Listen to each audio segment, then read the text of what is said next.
അവനറിയാം നിന്റെ brokenness, because he was broken. അവനറിയാം നിന്റെ ഒറ്റപ്പെടൽ, കാരണം ഈശോയും ഒറ്റപ്പെട്ടിരുന്നു.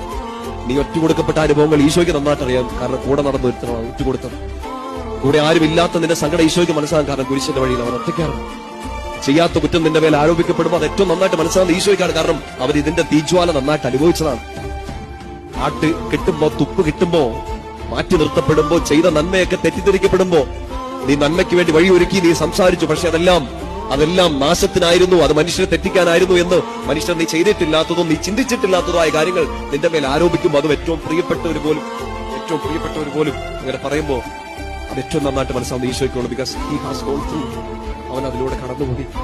ശരീരത്തിനേറ്റ മുറിവോ മനസ്സിനേറ്റ സംഘർഷമോ ഈശോയ്ക്ക് നന്നായിട്ട് അറിയാം, കാരണം ഈ ദേഹം മുഴുവൻ കീറി മുറിക്കപ്പെട്ട ഒരാളാണ്.